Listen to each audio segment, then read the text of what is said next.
And we're live. Hello, everyone. Sorry for the delay. Rick told us at the last minute that he wasn't going to show up, and Roger's off cooking tacos or something tonight. So it's just Skylar and I. So welcome, Skylar. Hi, everyone. And with that, we can get going on something. Let me just start through the comments here first. Hey, Chris. I want to ask your opinion on something, Chris, when we get there. Tony's here from Cleveland. Tim, I just talked to Tim, so no surprise he's here. Santa's laser engraving. Actually, I'll get his opinion too on something.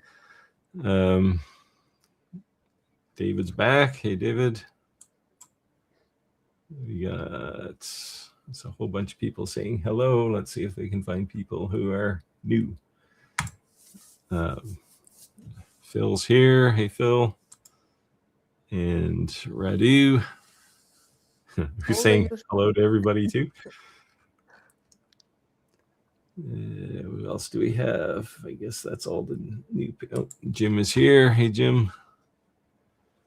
I haven't seen V in the last few streams. Yeah, V hasn't been here for a while. She works nights, right? Or she was working nights. Maybe now she just doesn't like us anymore. I don't know. Hey, Kevin from Knoxville. Jody from Oz, another Australian. We get quite a bunch of those. And Wade. Oh, there we go. That's everybody. So, yeah, the question I wanted to ask or wanted to talk about is LightBurn. I know a couple of you guys were on the Laser Everything stream the other night, last night, I guess it was. And they mentioned the discovery of the EzCad3 support in upcoming LightBurn. I thought that was kind of interesting, and I wouldn't mind hearing people's opinions on it. My personal opinion is LightBurn is realizing their market is slowly corroding away, and they need to add some more people that might buy LightBurn. But I'm sure I'm just jaded.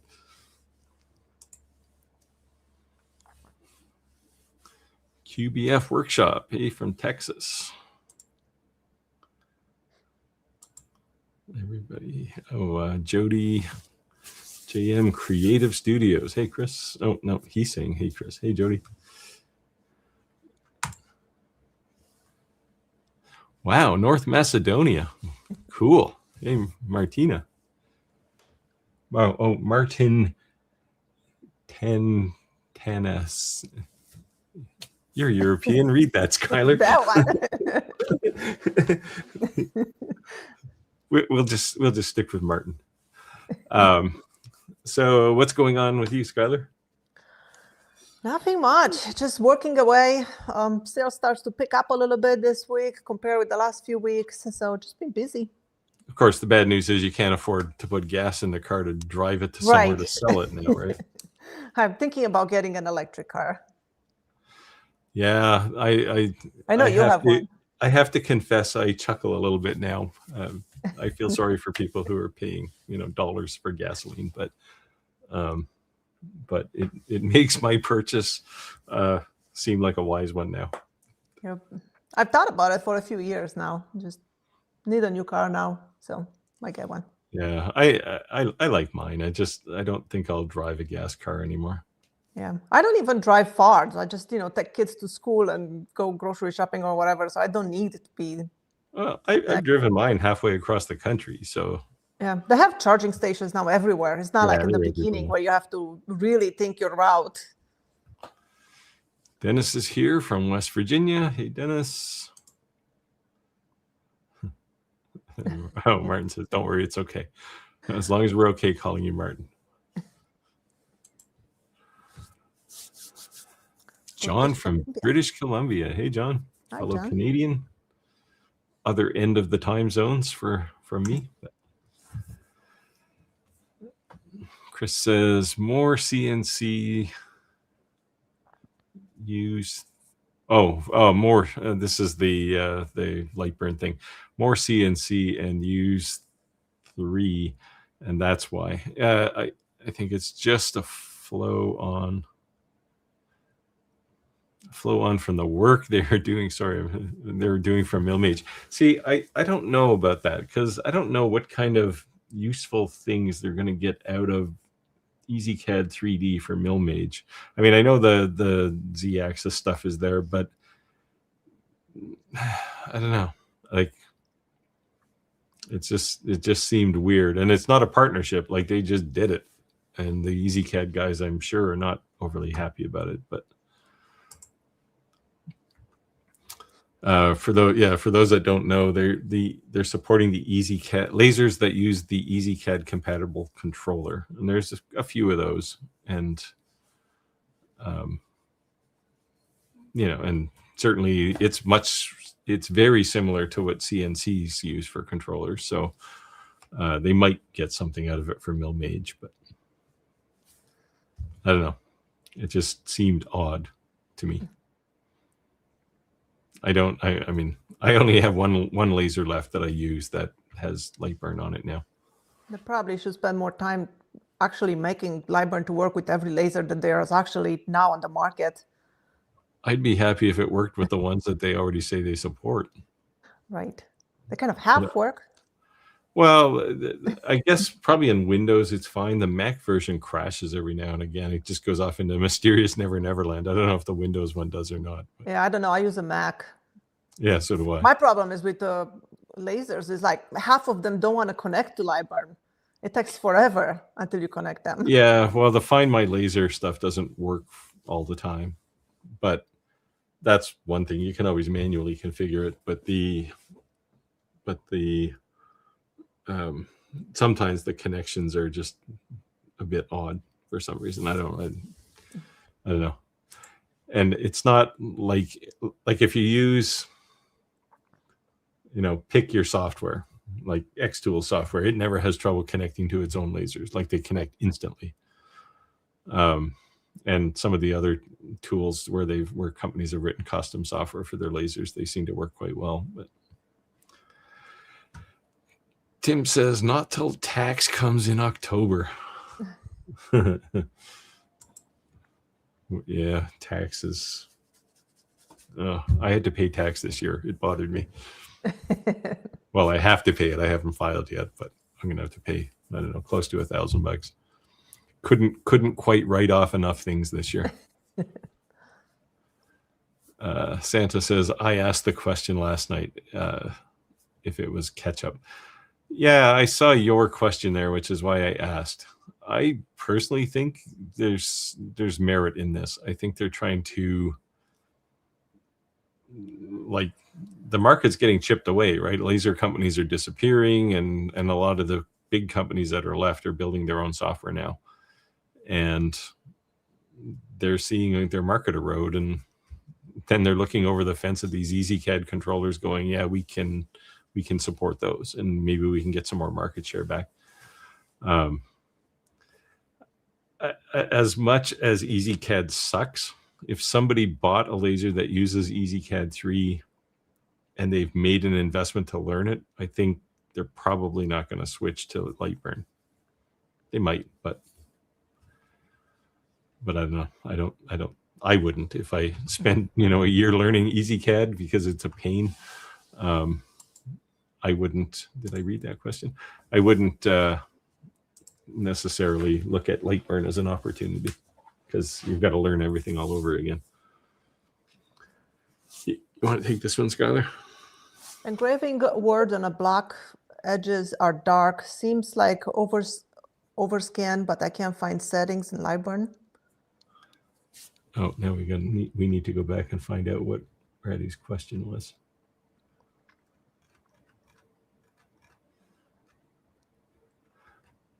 I don't see a question, Rado.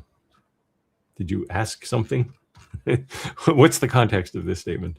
I think it's looking for maybe the settings in LightBurn, but he's engraving. He's engraving words in a block. Edges are dark. Seems like overscan. Yeah, it could be. That's most likely the case, unless you're doing a second outline or something on top of the engraving after. That may be a little overpowered. So if you have two paths, two tool paths, one that's a fill and one that's an outline, maybe that's what's happening, but more likely it's overscan.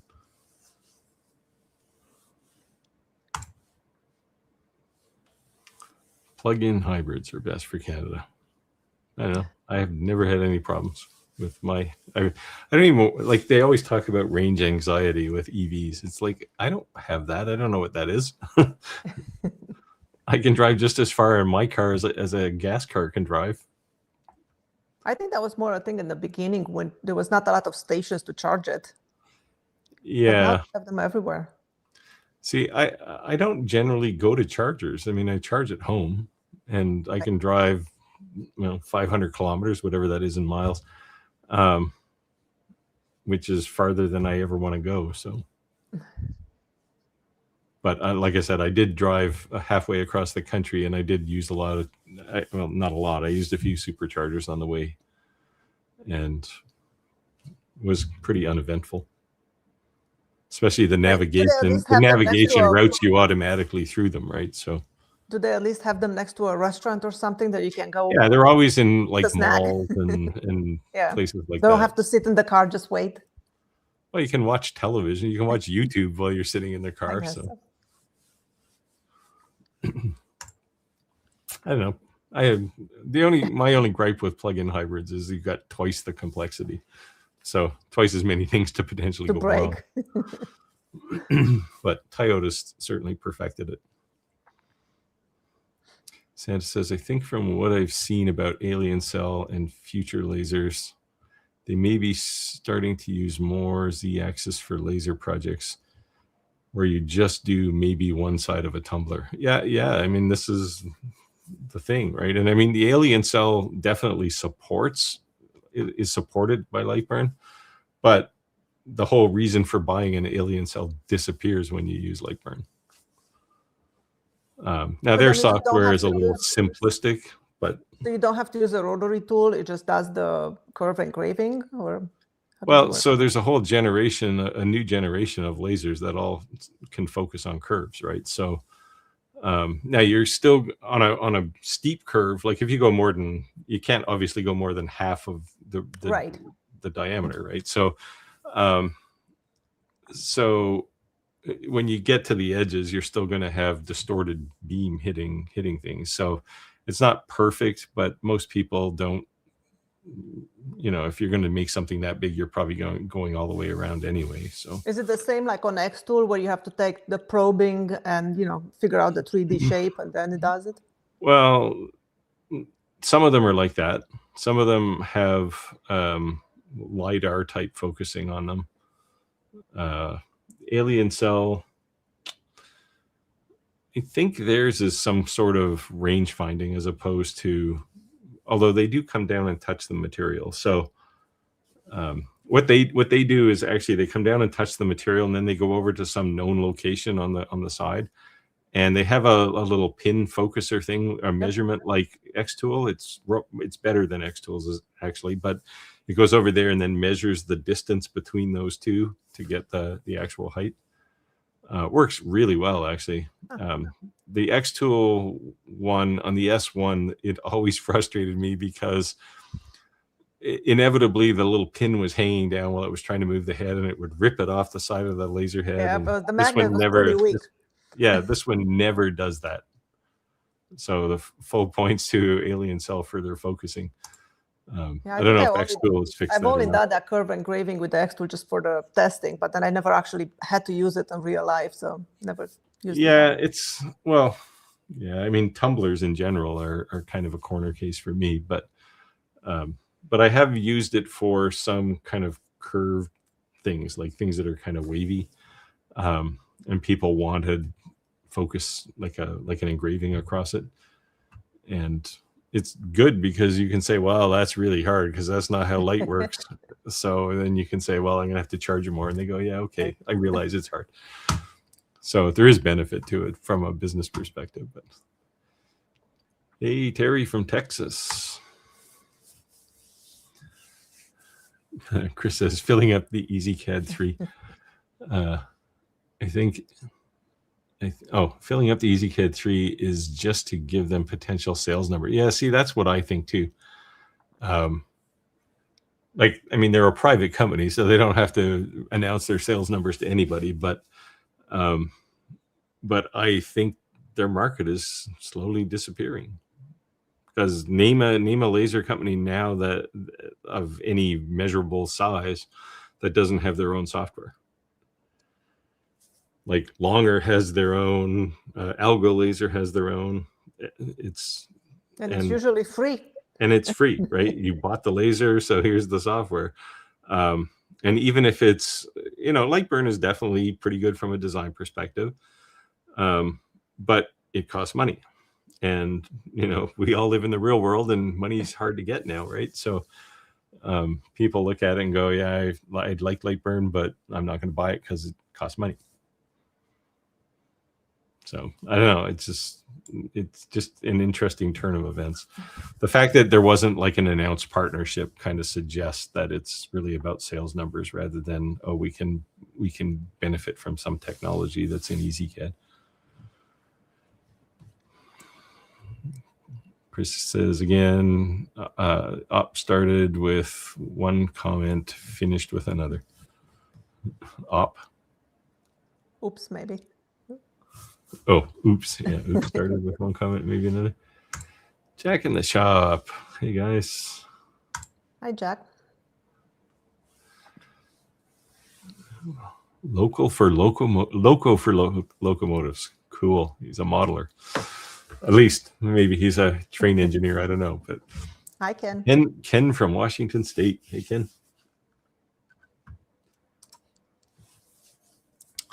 Tim says, I don't think Steve saw the new provincial tax on EV cars. Yeah. So in a world where we want people to stop using, petroleum because it's expensive, our government has decided to put a tax, an extra $500 every 2 years on your license for an electric car. At the same time, they're spending $2 billion to build some offshore windmills or turbines. Governments are stupid. But where is you're looking for the setting? It's in, oh geez, let me see. I don't know if I have LightBurn on this computer. I do not. There is a setting when you create a toolpath. If it's a fill, you'll see an overscan. It's a switch, and then that turns it on and off, and then you can create the amount of overscan, and usually about 4% is good enough. But if you're lazy, if your laser's a little sloppy, maybe you need a little more. LightBurn also has some calibration tests you can run for like scanning offset, I think it's called. And you'll see it scans in both directions. So first thing to do is turn off bidirectional engraving just to see if that makes a difference. But if you run those offset scanning tests, you may see it scans in one direction and then scans back, and those lines are supposed to line up on the sides. If they don't, you can adjust the timing a bit. There's a whole tutorial on how to do it. It's usually not a problem with diode lasers, but who knows? Maybe you got a loose belt or something.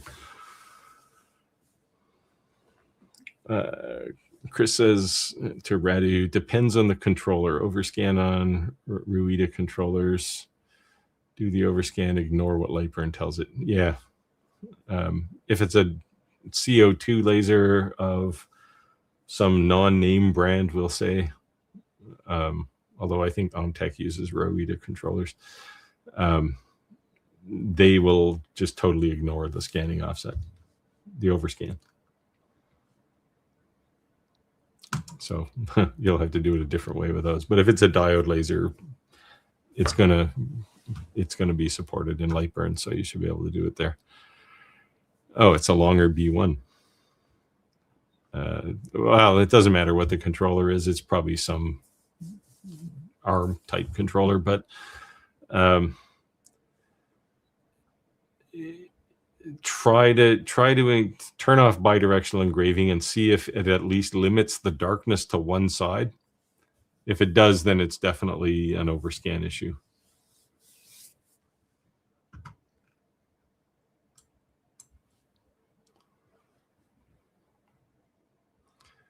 Yeah, device settings, second tab. His memory is much better than mine.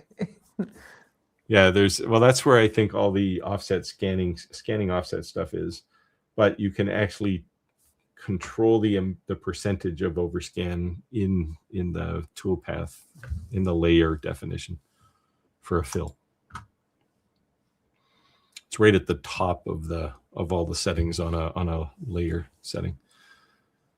Martin says, please, if it's possible to get an answer. I think it's out of the ring of the conversation, but I'll try. I use RDWorks on my laser, and every time when I try to engrave a picture, I use several features from... I think it's coming in a different comment, the rest of it. Well, yeah, I think the message here is he's using RDWorks. I haven't used RDWorks, at least not in the last 5 years, so I can't really guess what's going on there.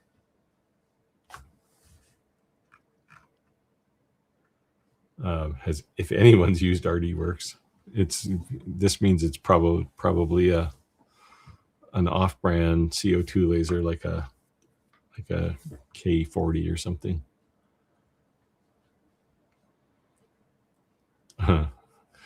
I know a guy who knows RDWorks really well, but I can't.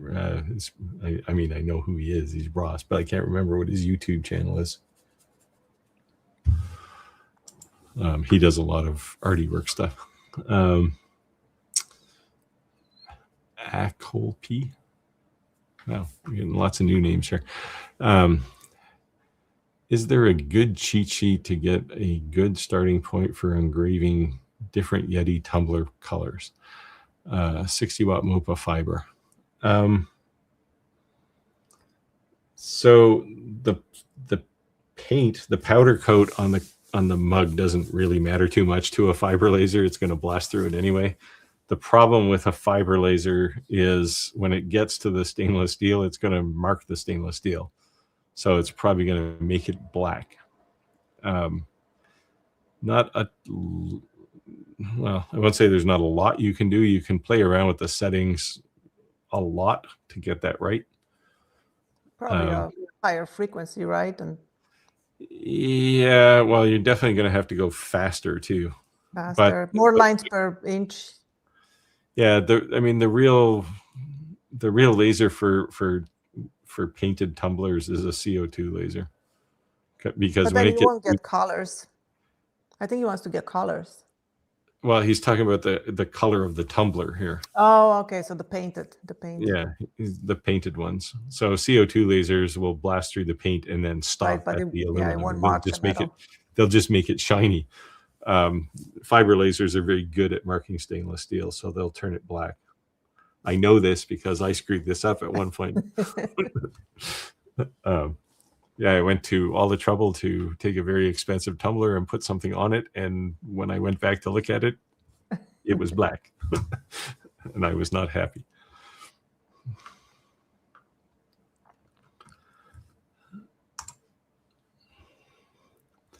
Have a look at the first few lines in the control tab. When you turn, this is Chris saying this to Rotary, when you turn the laser on, it will sometimes give you the info there. Otherwise, you will need to ask support.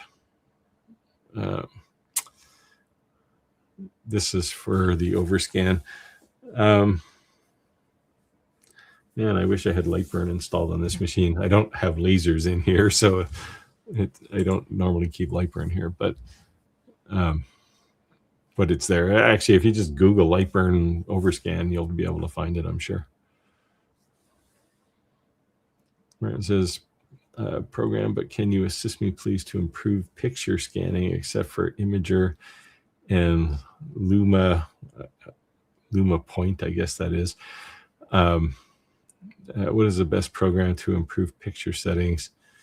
to be good and realistic engrave? Oh, see, this is a hard question. So a lot matters with photos. If you're looking for realistic photos, the photo itself, the quality of the original photo matters. It has to be,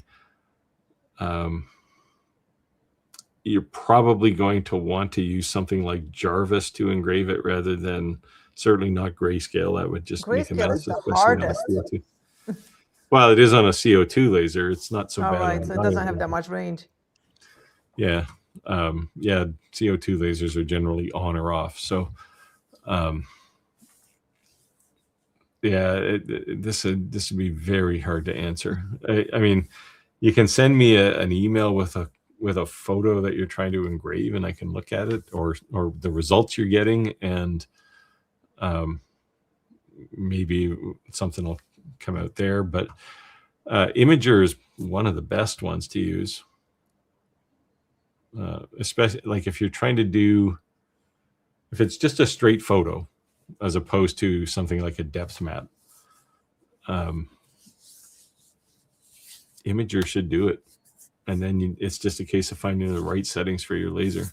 Yeah, make sure that on your original photo, none of the blacks or whites are clipped. So you don't want to have a lot of pure black and a lot of pure white.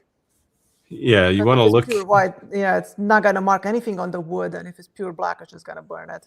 Yeah, you want to look at the luminance graph and make sure that it goes from 0 to 255, not a whole bunch of 0 and a whole bunch of 255. Yeah, you may want to play with the brightness of the image a bit and the contrast to make it a little contrasty, make it a little crisper.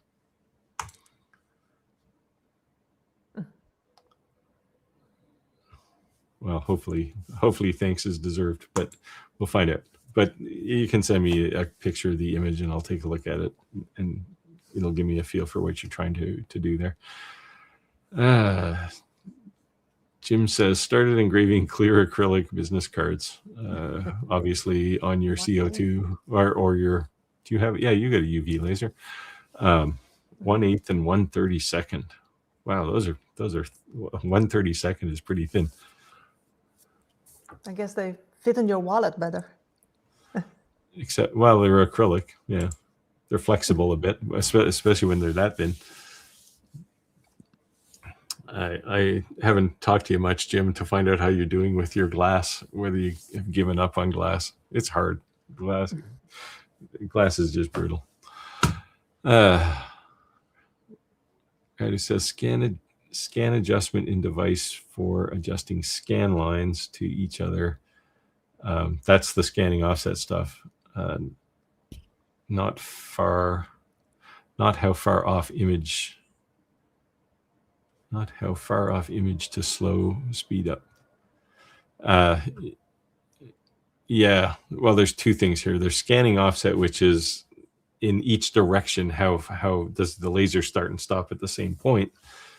And then there's overscan, which is how far do you go past the edge of the image before the laser turns off. And those are two different settings. One is in machine settings and one is in layer settings. Oh, here's the rest of Jim's demo. 1/8 engraves white, but the 1/32 engraves clear. Any thoughts on why there's a difference? It could be different composition. Like maybe one is cast, one is not.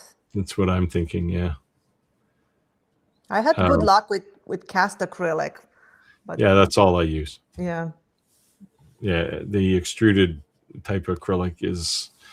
Yeah, I had it sometimes when it just melts and turns black. Yeah, it's the stuff you buy in the hardware store for, like, you know, covering in, like, right, making storm windows and stuff. It does not cut well or engrave at all. It just turns into yellow goo. Yep. When you try and engrave it. But I would suggest, because if they're different, it's because the composition of the acrylic is different on one of them. And I'm guessing the one that doesn't work is the one that's probably extruded acrylic rather than cast. Take one of these, Skylar. If you do the processing in a third-party software, you need to have pass-through option turned on. So LightBurn does not try to add this processing to the image. That's true. If you don't have pass-through, then LightBurn is just going to add all kinds of things, and it's going to mess up the image. Yeah, if the image isn't processed perfectly, right, you want that. But if you're happy with the way the image looks, you can just turn on pass-through and just engrave it like that. Although if it's on a CO2 laser, there's not a lot that LightBurn's going to do to it. But you will need something like Jarvis to engrave it. Brian says, hello.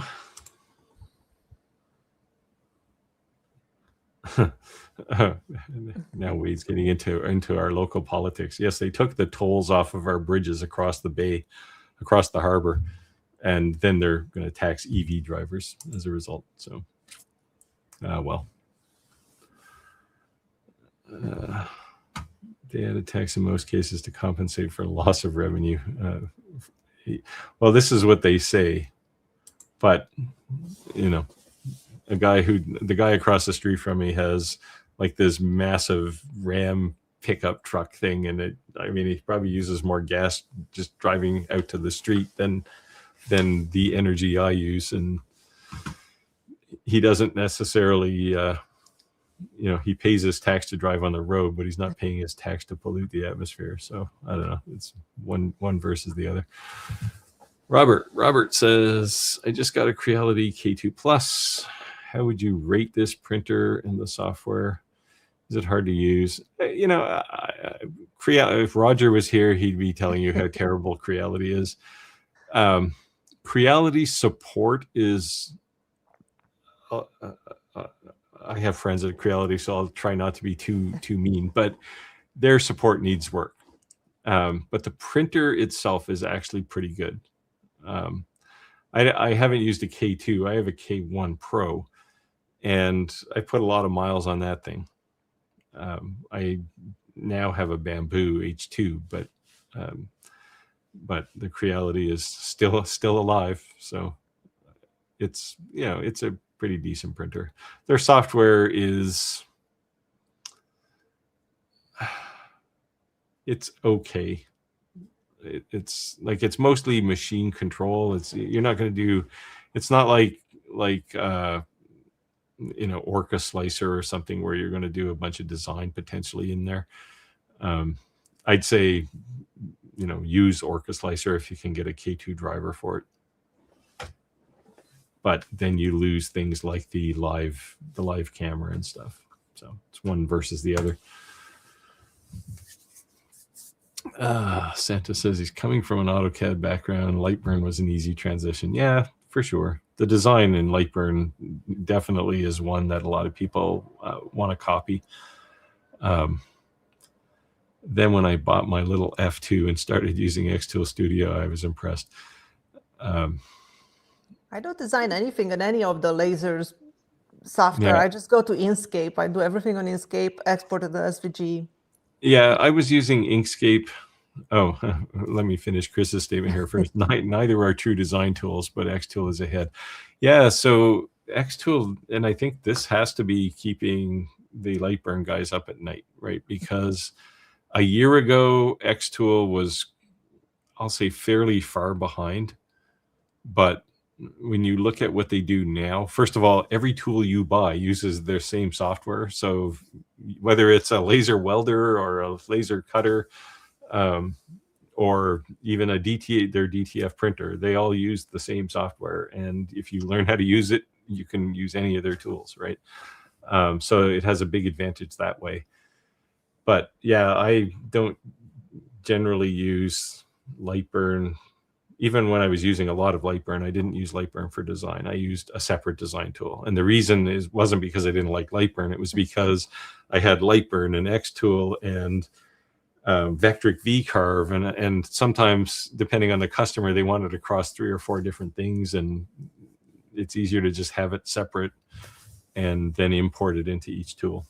Yeah, especially if you have designed something on Xtool, you can't take that file, export it, and then use it on a laser on LightBurn because the file is not compatible. It's an Xtool file. Well, you can kind of get compatible. Like you can export they call it an SVG from LightBurn. It ends up, especially with things like fonts, it gets a bit weird. So again, I just start from something that I know, and I used to use Inkscape a lot. Now I use Kittle for a lot of that kind of design.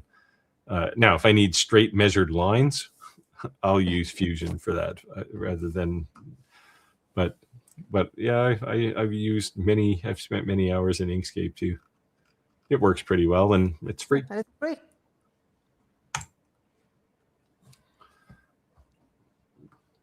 All software companies who don't have their hardware living on Borrowed time. Man, I'm having trouble reading tonight. All software companies who don't have their hardware living. Who there's a word missing here. Living on borrowed time. Wait. Sorry, I'm trying not to die. Yeah, I think the challenge that I think a company like LightBurn is going to have increasingly is they don't control the hardware, right? So if you look at Xtool is the obvious example, but lots of companies are doing this. Alien Cell is the latest one that I've seen. They control the hardware, and there's no guarantee that they're going to support their features in LightBurn, and there's no guarantee that LightBurn can even support their features. Contoured focus is a good one, right? Like they don't support that on any laser.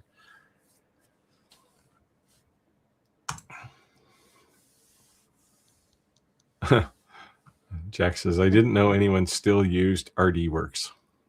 Now, I would think this, but I didn't say it because having worked as a software engineer, hardware and software engineer, I wrote software 25 years ago that's still being used today.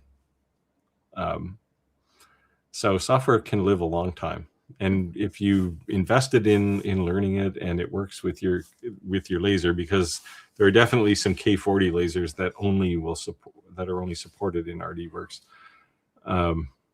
You kind of stick with what you have, right? This is why COBOL is still existing in banks everywhere, and no one knows how to write code for it anymore. So God help us if there's ever a bug in a bank system. Yeah, Martin's saying it's a CO2 laser. He uses a 6445, so you could conceivably use LightBurn. So I don't know if, I mean, you've got obviously some time invested in RDWorks, so I don't know that LightBurn would be easier, but when you ask a question, you're going to find 100 people who will answer it for LightBurn. You may find one person who's still old enough to give you an answer for RDWorks. So maybe it's time. I don't know.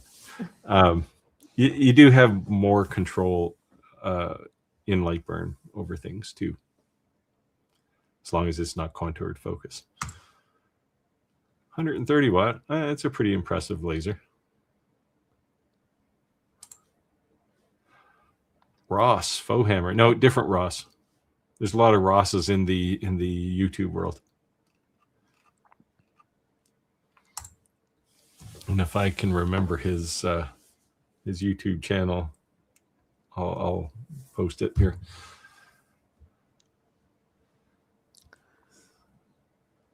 Oh, and it has a 5 watt UV laser. Is this like a Gweike laser or something? A GWIC rather? Because they're big on those types of combinations. Can't remember off the top of my head, but I think Laser Everything did a video on doing pictures on a UV. UVs are easy to do pictures on. They're really good at it too. The spot size is so small. I actually did one not that long ago. Well, it was on metal, but still using the Xtool F2 Ultra UV. If you look on my channel, and a bunch of coin engraving stuff too, but that's more for fiber. Yeah, Radu says, right, overscan is what I'm thinking needs attention. It isn't in the layer cut settings window. Speed, power, man, I'm sure it was there. Did they change something?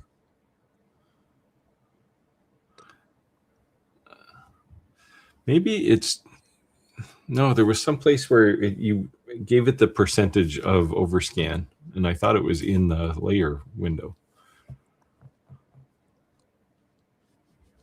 Huh. I may have to install LightBurn here while we're on, but.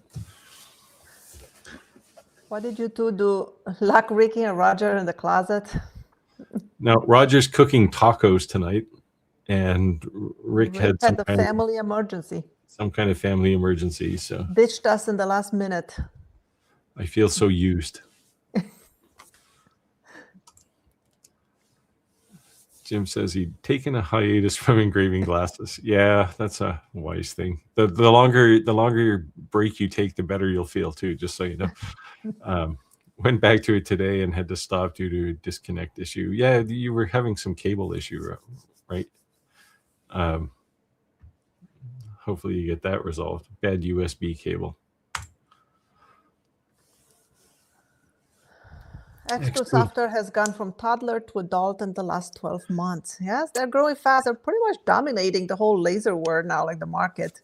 Yeah, like they're taking over with all of their machines. Well, they have, like, just in the laser space, like in the regular laser engraver space, they've got like a 36 or 39% market share, right? So think about that. 4 out of every 10 lasers sold is an X tool, and I mean, they have a huge advantage because, like, LightBurn as a company is small, right? It's only like 30 some people, and Xtool has 200 people working on just the Xtool Studio software, so they can move obviously faster. What I love about them is that they have never put out a product on the market that was not ready. So many companies these days, they're rushing things, they send things out, things don't work. Yeah, I got one of those sitting on my workbench right now. For Xtool, it's like when they, let something go out, it works. Yeah. I'm kind of interested to see what their UV printer is going to look like. Right. That's coming soon, I think, to the world. They said Q2, so. I'm expecting some big improvements from the UV E1. And then I think everybody else is going to start copying whatever the design would be. Yeah, well, I think it's a different market they're after, though. Like the UV E1 is really nice. It's a great UV printer, but it's designed for small personal use. It's like a personal UV printer, right? And then at the other end of that home market, you've got this new X tool, which is big. Like, it's like you could put a UV make on the inside of it and print on it if you wanted to. Oh, wow, I didn't realize it was that big. I thought it was the same size, like, No, it's quite big. Just like the longer one too. I think the longer one is smaller too. Yeah, the longer's kind of in between. So longer's literally the middle of that market. But yeah, the Xtool one I think is going to be I mean, if you look at what Xtool is doing, they kind of gave up the home market, right? They don't have a $500 laser anymore. They don't even think in that space. They've moved to small to medium-sized businesses, and that's where they are now. So, yep. And they literally have that market pretty much all to themselves now. Yep. So it was a good move. Everybody else is racing for the bottom. Lower price, lower quality. Yeah, well, yeah. I mean, the diode laser market was doing that, but I think all those companies that reached the bottom just fell off. Yep. Like Xtool has not created a diode laser in 3 years now. Since no, the S1. The S1 was the last one, and I really doubt that they'll create another just a diode laser. Like, I mean, all of their F series, F2 series, they all have diode lasers in them, right. but well, not the F2 Ultra UV, but so they just kind of put it in as a commodity now, right? It's like, oh yeah, and here's a diode laser in case you want to, engrave a piece of wood. But I don't ever see them coming out with another just I never really understood why the UV lasers also have some diode lasers in them, because I feel like everything you can do with the UV, or everything you do with the diode, you can do with the UV. And some people say, well, but the engraving is not as dark, but you can get dark engraving if you get the settings. Well, yeah, there's two things. So first of all, you won't get dark engraving on some materials. Plastics, you kind of get what you get. It may be dark, it may be white. Right. Sometimes it's gray, sometimes silver. Yeah, if it's some kinds of plastic, it comes out gray. But you can't really cut anything with a UV laser. And I think a diode laser, like if you wanted to cut out a piece of wood and then do some UV engraving on top of it, you could do that if you had a diode laser built in.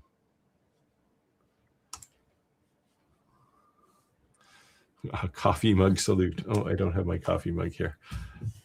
Hey, Randy.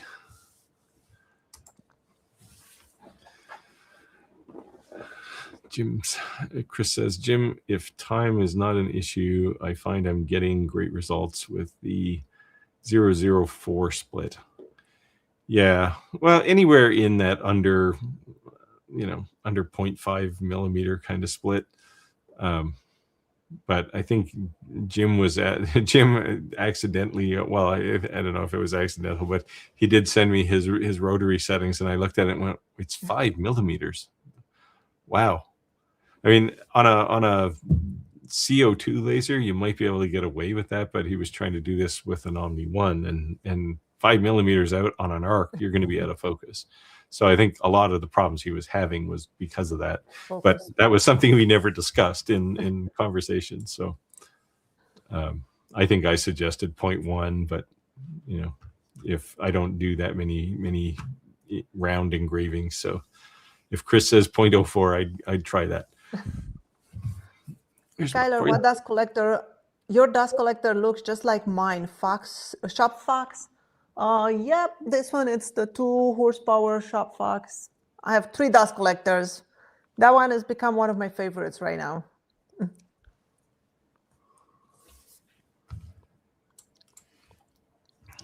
Oh, it's a Haitian laser. Yeah, they make big lasers too. They make really good fiber lasers, actually.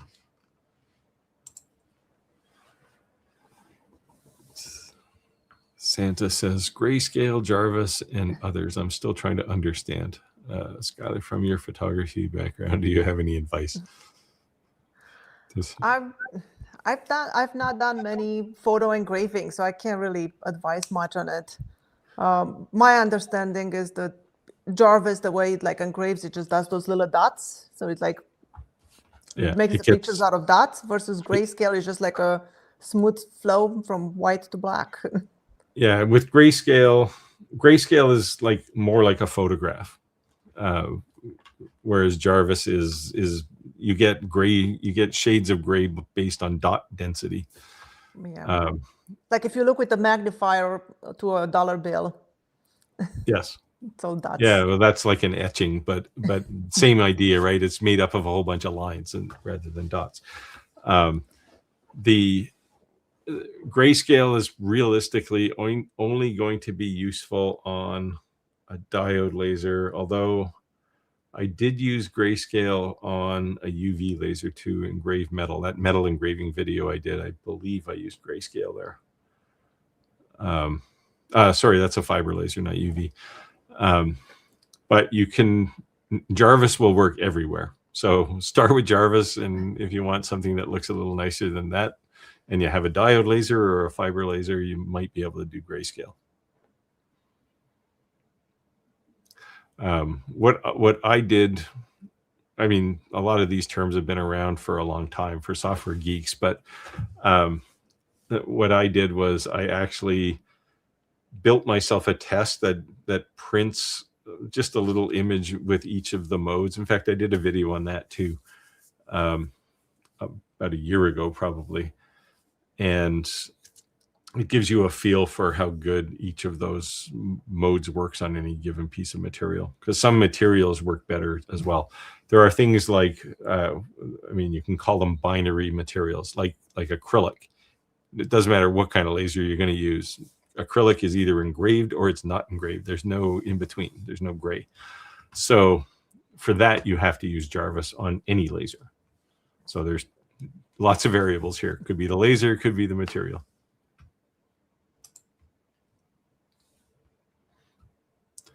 Layer settings might be under the advanced tab. Yeah, I've seen it somewhere. Could be. I always have the advanced tab turned on, so maybe that's why. Martin says, thank you for your time assistance. All the time I watch your videos. Oh, great. Hopefully you watch Skylar's too. Or maybe he watches yours and hopefully he watches mine. Learn a lot from them. I need to go to sleep. Yeah. Thanks for coming out, Martin. If you do need help, just shoot me an email and I'll do what I can for you.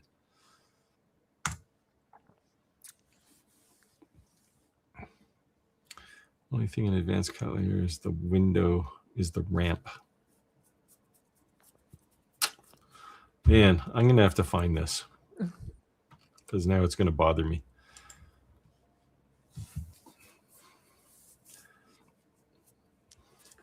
North Macedonia. We can put another pin on the map. I mean, I like the fact that we get people from literally around the world, even people willing to stay up till 2 a.m. I'm usually waking up about that time. About the diode laser and UV laser, I think it's about nanometrics. Also, hot and cold laser, I think, is totally different. Well, yes, a UV laser works on a very different principle than a diode laser. Diode lasers are like torches. UV lasers are like chisels. Is the best way to describe that. Ablation is the complicated term for what a UV does. Who doesn't love a good chisel? Yeah, it's a million little chisels. Have you tried doing any relief on anything you've built to sell yet? No. You got to do that. No. Looks great. I have to show you my biggest fail of this week of building something. Oh, well, yeah, let's have it. Let me go get it. My biggest fail was just a complete lack of progress on things. This is on a UV 5mm split I use for prototyping using the Rotary. Yeah, you're pushing the limits with a 5mm split on a UV though, because the focus is so narrow on a UV. All right, so I had this idea that I was going to laminate together some different color woods and make a box, and then power carve it so you can see the color from underneath the wood. So when I carved it, I completely butchered it. It looks terrible. So I thought I would do like some waves or something, but I'm not good with carving. So then I played around and tried to make some dots. I thought maybe that would be better, but I didn't like that. So then I ended up with this kind of lines. Those look all right. So this one was, end up in the trash. Then I made this box with that idea. I took that idea. Yeah, that looks good. So I ended up with this. Nothing wrong with that. But this one, complete disaster. I had this idea in my head, was looking so good, and then I went to make it, and I made that. Do you have a wood stove or a fireplace? No, I do have fireplaces. I have two, but it has glue on it. I don't want to put glue on my fireplace. Then start a bonfire out in the backyard. Oh, Chris, this is contentious. Grayscale equals photo Jarvis equals newspaper. Oh, well, I know. Well, grayscale is definitely not like Jarvis and newspapers. It's true grayscale. It's adjusting the power of the laser to create the grayscale. But Jarvis and newspapers have really coarse. They actually vary the dot size in newspapers too, to make like bigger dots make darker images, and so they kind of do two things. Jarvis is literally just dot density.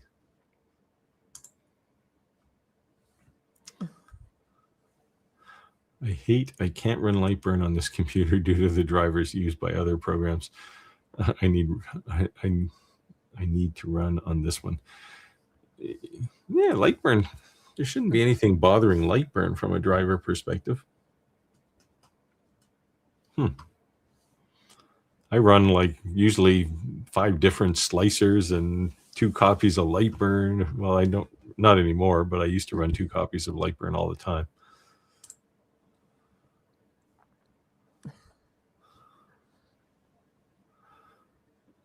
Yeah, there. Santa's a diehard. He's going to be with us, but not at 2 a.m. I won't be here at 2 a.m. either. I can't even make it to 11. No. I wake up at 5 in the morning, so.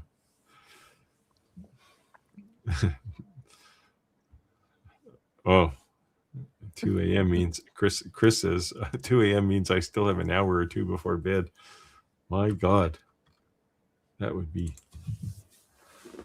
brutal. Santa says, I stay up one night a year. He's hanging on to that legend. But who nags the elves in the middle of the night? Grill canopy. Is that the pattern he's talking about on your box that you made? Oh, I don't know. Maybe. Is that what it's called? I have no idea. I just made it up. Well, I've seen that pattern, but I did a so with CNCs you can do this too, right? So right. When you eventually get your Onefinity, if it's still probably a few weeks now old. it says, first it said it was like, well, beginning of April. Then they sent another update and said we're still on track, like middle to late April. And now they sent the last update. It's like batch 4. We're still on track, late April, beginning of May. Come on. I guess it depends what track you're on. Maybe it's just a hill. Probably. I'm so anxious. I'm like, I keep practicing on the VCarve Pro and make designs and do the tool paths, and it looks good on the computer, but who knows, like if I have to do it on the piece of wood, it's probably going to be completely different. Who knows what I did in there? I can't tell if I did good or not. It's pretty good from a what you see is what you get perspective, but like I have done laminated 2 different colors of wood, and then you cut through the first layer to get to the dark layer, so light on top and dark on the bottom, or vice versa. It works actually pretty well on a CNC because you don't like when you're using your fairly inaccurate grinding tool, you may go a little deep, or you may touch it and you get a light spot. Yeah, that won't happen with a CNC. I haven't turned my CNC on for so long. I've just got too many things to do and just haven't had a CNC job that made it exciting. A lot of the things that I could use a CNC for are just things I could easily use a laser for. So it's faster. Radu says, I took the shell off my racing snail, thinking it would make him faster, but if anything, it made him more sluggish. Oh, that's the dad joke of the day. If you don't have kids, Radu, you should have some.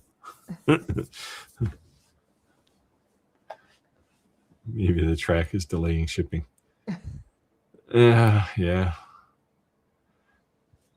I don't know. They seem to be usually pretty accurate, but like both of my Onefinities, they had really long times on them, but they didn't change the time once they gave it to me. Right. Like not more than a day or 2.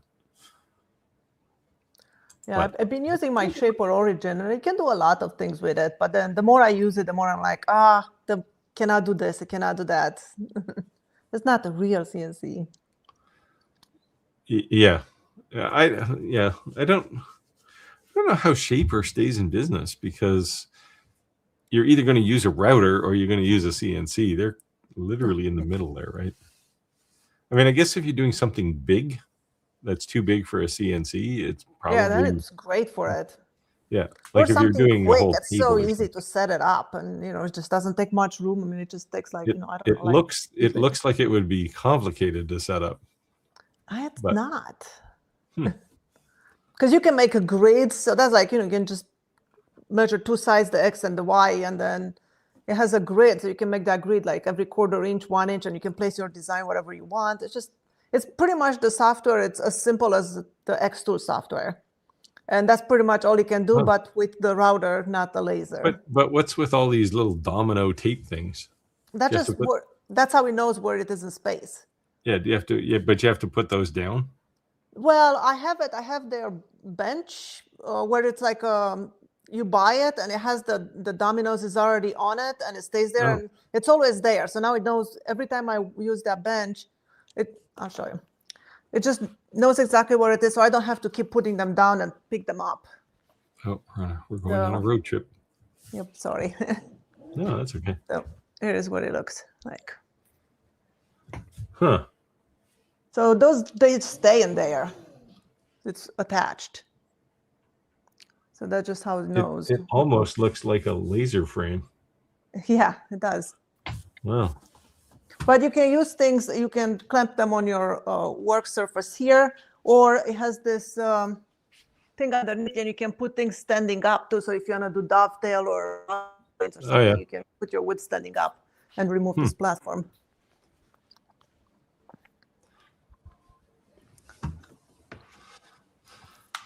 Santa says he turned a Harry Potter wand for his nephew. Now, I would have a question. Did he turn it on a lathe or did he turn it on a 4-axis CNC? Use the same technique as that handle on your lid there you showed. Oh, nice.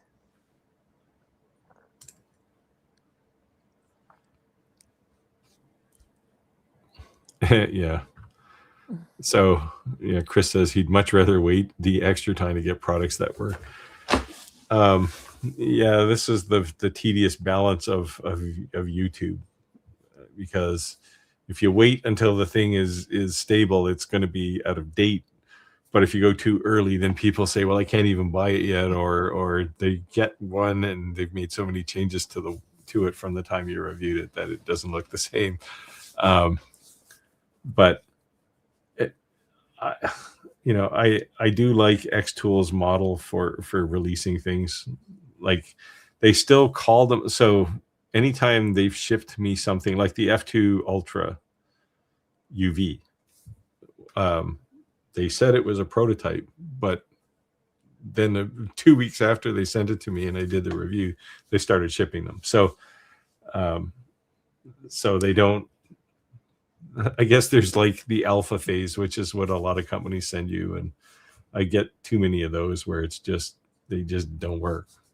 I'm struggling a bit right now, in fact, with one. Or half of the features are not even turned on. They're like, well, we're still working on it. Well, this is the case with the with the M1, the filament extruder. It looks like the display is live and there's things on there, but almost all of it is just not attached to anything. So, like, I can't make, I guess I can make PETG filament. I can make PLA CF filament, but I can't make ABS, for example. There's just no setting for it. And there's not a lot of adjustment on the feed. So if I want to tweak the diameter, if it's just not quite right, I don't have any control over that yet. They're supposed to send updates soon, but yeah, that one is very early stage. But it works. It works actually pretty well.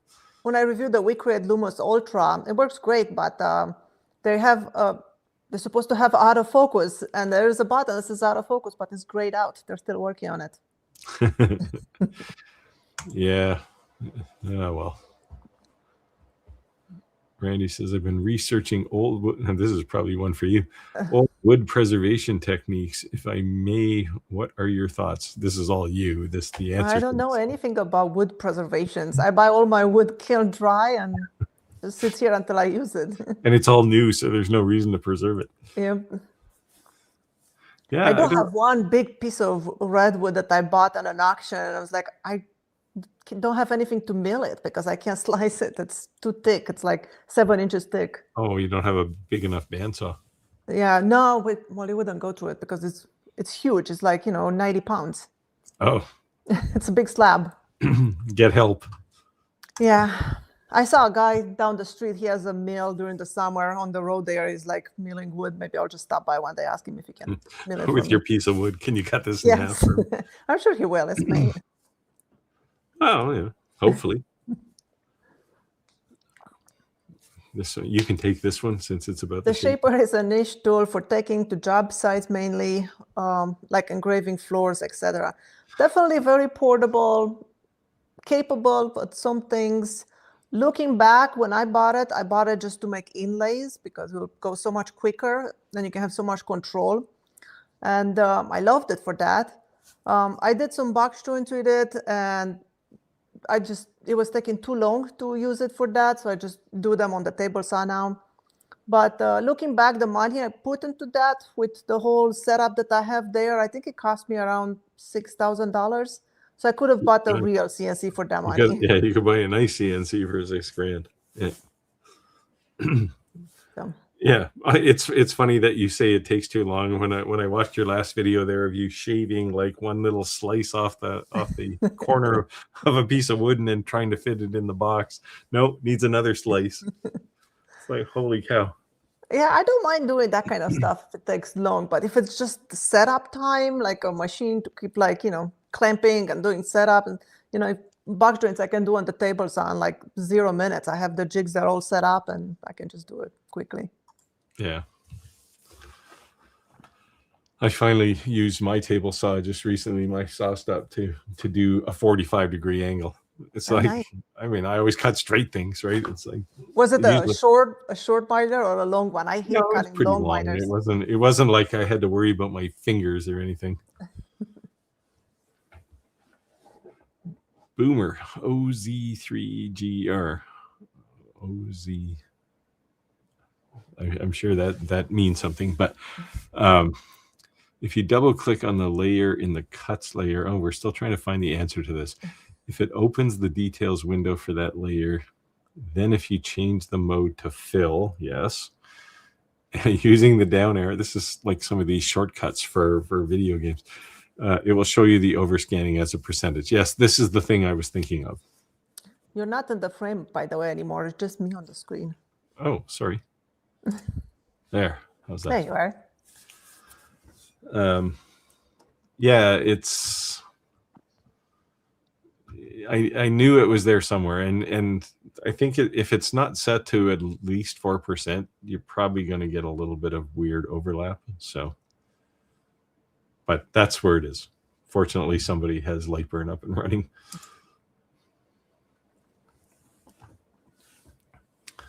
Oh, this is how he made his wand. Wood lathe and then by hand. Yeah, because the wand is not like it's a weird looking thing, right? It looks like an old stick. Have you ever tried a lathe, Steve? I used to have a lathe, but I wasn't ever really using it. I made, I don't know, a chair and a few other little things, but it just, I moved a couple of times and I just didn't have room for it. So I do know a guy who's like a master lathe craftsman type person, and if I need anything made round, I'll just go ask him.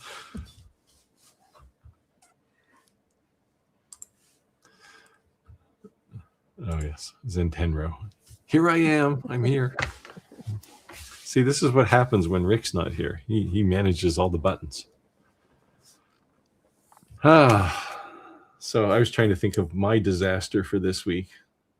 I just haven't accomplished much. I've been busy, but I did this internal laser engraving thing. I want to do a video on it actually, because I discovered on certain things it is possible to do a multi-pass inside the crystal.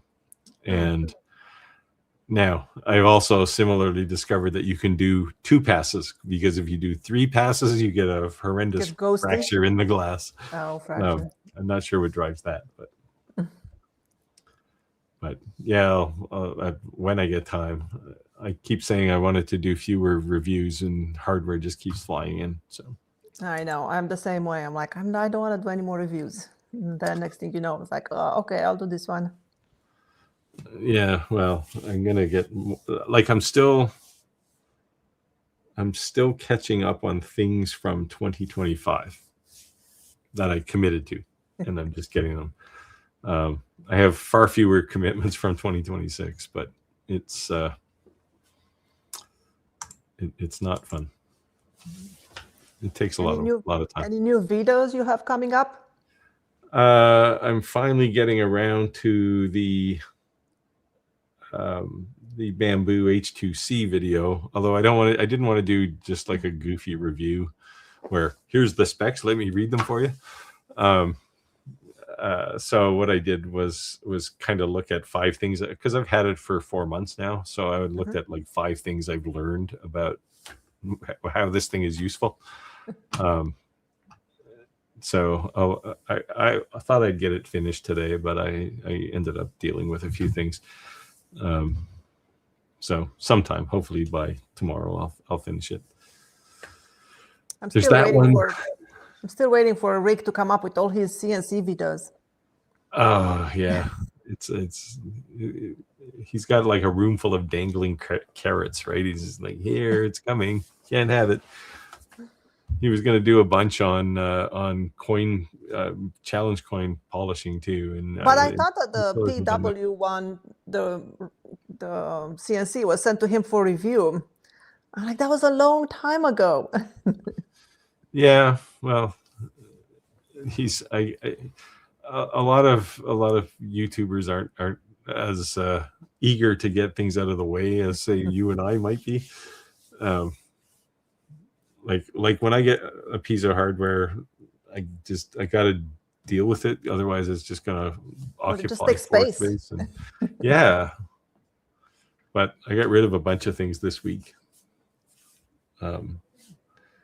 So I have a little more space, but I'm pushing people away now for a lot of things because it's just too much of it. It just never ends.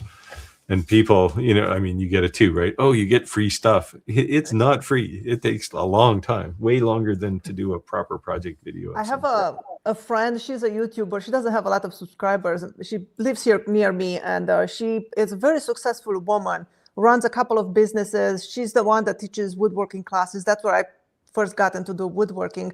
I went and took one of her classes. She has a business on repairing chairs.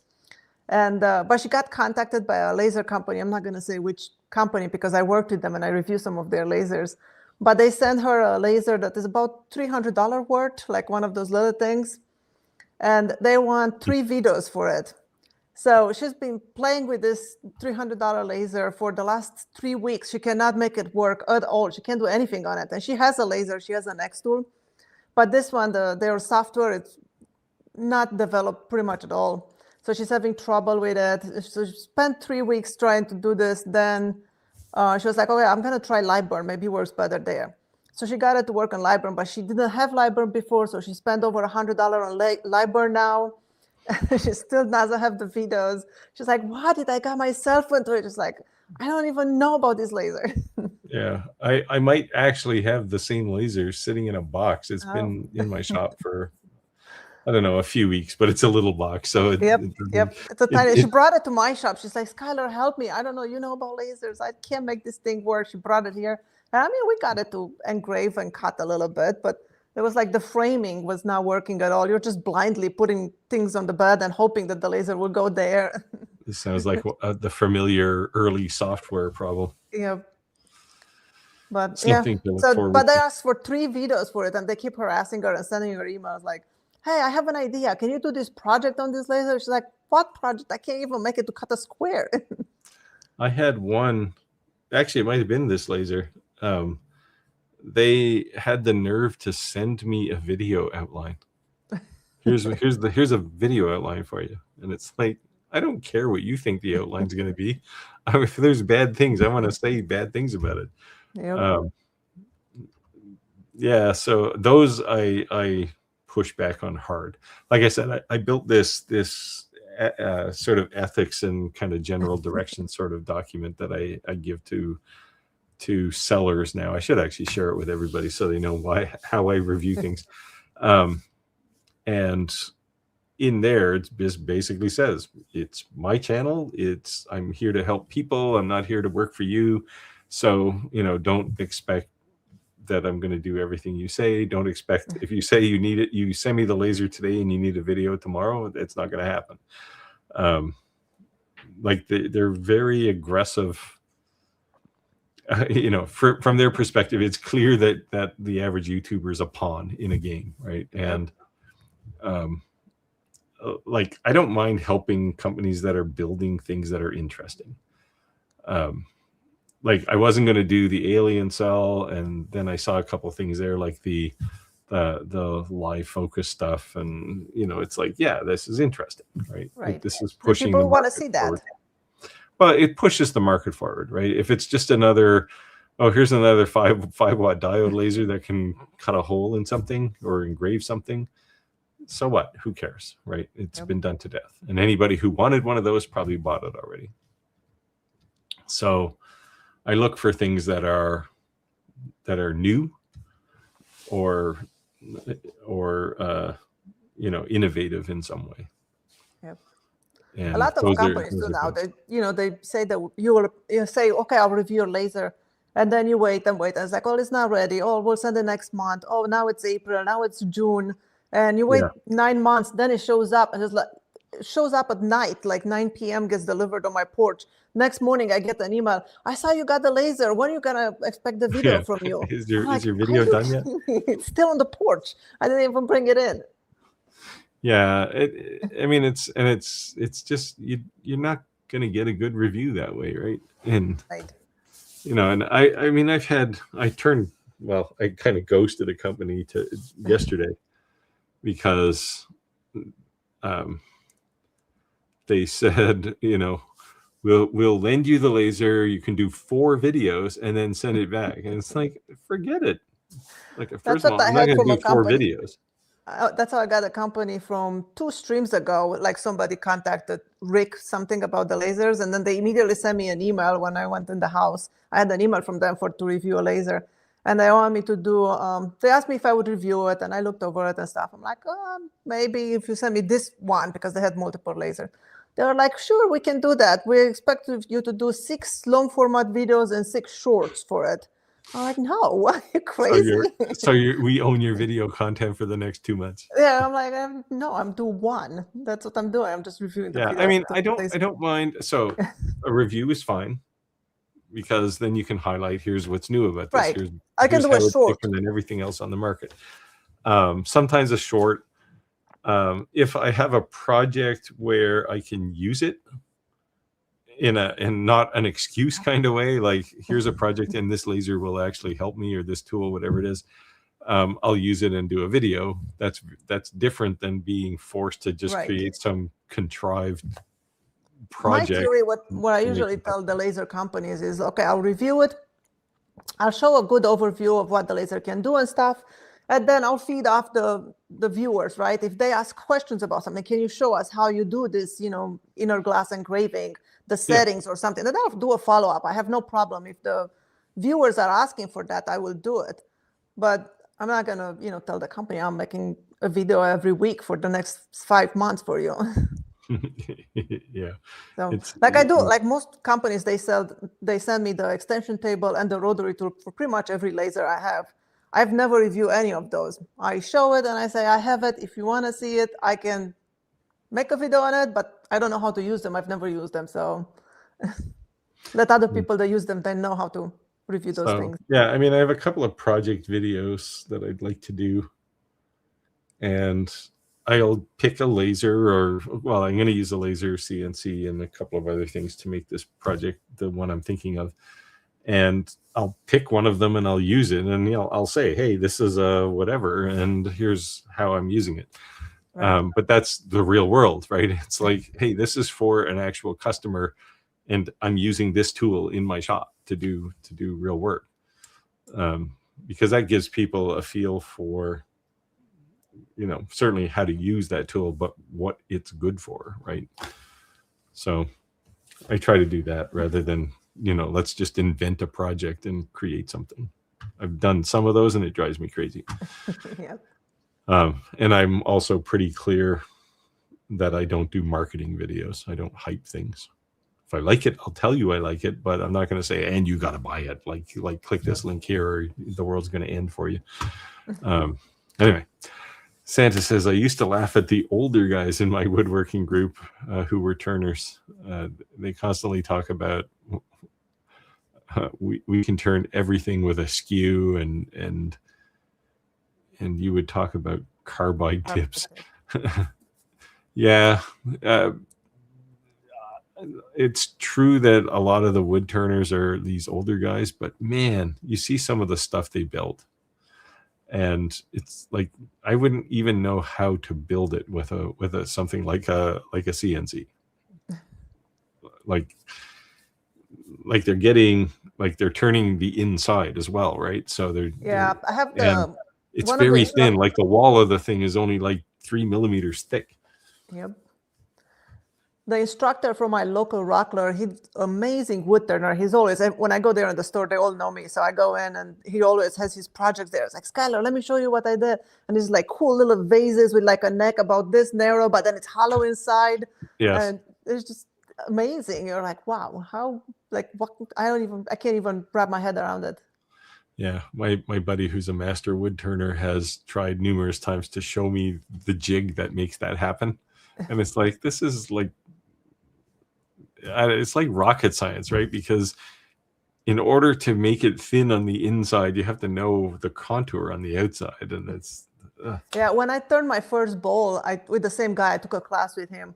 And I kept going, the walls make it thinner and thinner. I was afraid I'm going to go through the wall. He's like, no, the bowl will talk to you when it's ready. And little did you know, it was singing. It was making sounds as you were going and getting thinner to the perfect thickness. I was like, what? It talked to me. That's what it says before it starts throwing things at you. Probably. Tim says, I haven't been there for a few weeks. What did you get rid of? Oh, he's asking. I'll tell you offline. There's quite I got a bunch of things gone. I'd like to get rid of some more, but air purifiers. So I had a whole pile of these things because they were always sending me one every time that I get a laser, and it's like no one wants these, right? It's the one person who wants to do laser engraving in an apartment, they buy one, but everyone else is just going to vent outside because it's cheaper and it's cleaner. Filters are not cheap on those things, no, and they get clogged really easily. So I had, I think, 4 of these things, and Tim got one for his E1, and I thought, great, that's one down. But then within the last week, I got rid of the other 3. Like there's a big rush on air pollution apparently, and everybody wants to have. I think I still have one. I used to have like 2 or 3.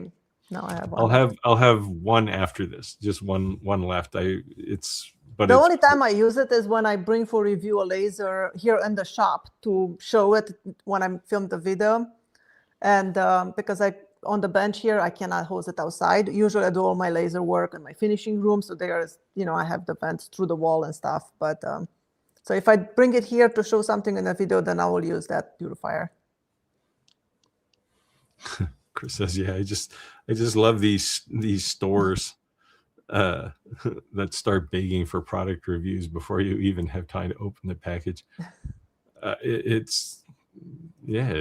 They're super aggressive, and I mean, I get it, right? They're building. It takes even something that if they build a new laser and it looks just like the laser somebody else built last year, it still takes a lot of time to develop that, and time is money, as they say. So they got to recoup, right? So they want to sell stuff quickly, and it's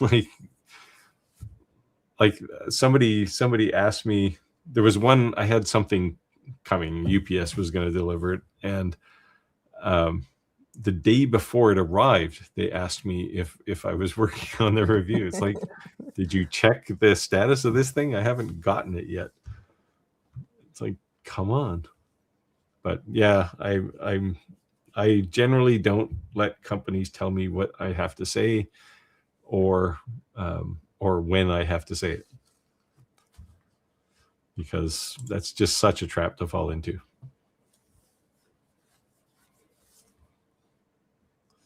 Chris says, TV is a monitor in this room I use for designing.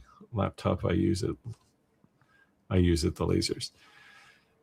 Checked laptop, it has overscan where described. Okay, so we're still talking about overscan. Man. But problem is solved. Yeah, LightBurn is set to no machine, so it wasn't showing. Yeah. Well, at least you can see it now anyway. So play with that. I don't know if you see it there, what was it set to? First of all, was it turned on? And what was it set to?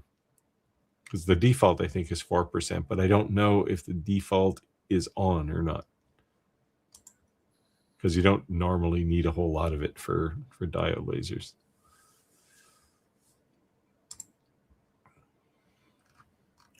Cedar Point Woodshop says hi. Hey, Clack's in the house. Hey, Clack.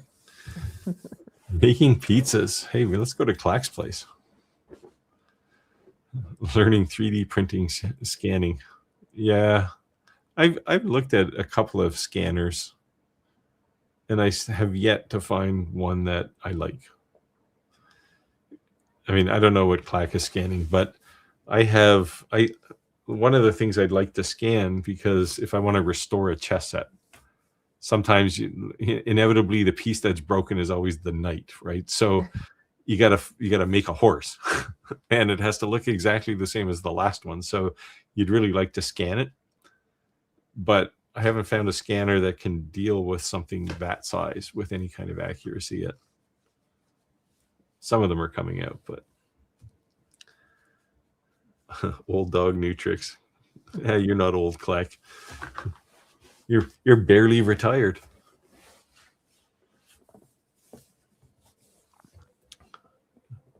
Should ask Clack how retirement is going. It's got to be better than getting up. Somebody asked me the other day if they could book a meeting with me, like put a meeting in my calendar. And it's like, I don't even know if I have a calendar. I don't. Usually I have to look at my watch to see what day it is. And that's the best way to be. I know my kids are on spring break right now, and it's like, I have no idea what day it is. Yesterday, I keep thinking that was Monday. I was like, I don't know. It's like, tomorrow's Tuesday. They're like, no, Mom, it's not. Yeah, it's easy to lose track of time when you don't have to work to a schedule.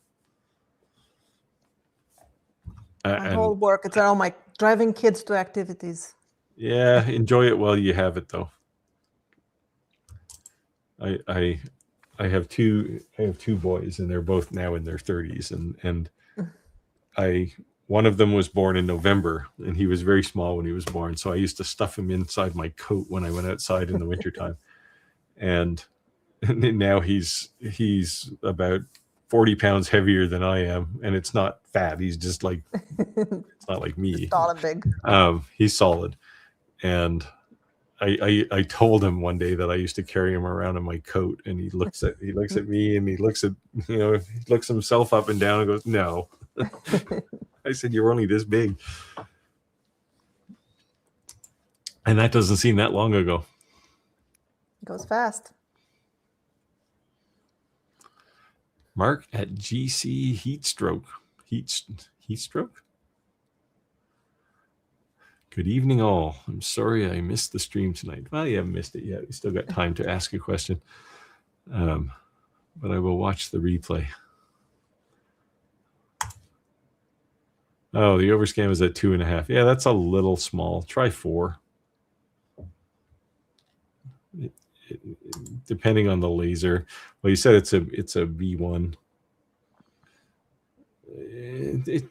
Maybe check to make sure you don't have a loose belt on the gantry, just in case. It might be a little floppy. Dan Sawfish. We got some new names tonight. They must have heard Rick wasn't going to be here, so they all showed up. I put that in there so Rick could listen to it later. Hello to you too. If you had to work with cedar, see, now this is where we actually need Rick because he works with cedar. What type of cedar would you work with? And have you done any projects? I don't know. Have you worked with cedar, Skunk? I do, but the cedar I work with is the red cedar, the aromatic cedar. I worked with Alaskan cedar and Spanish cedar. But I don't do outdoor projects. Mine are just, indoors little things. Yeah. The only thing we have here, I mean, we don't have any like really exotic kinds of cedar.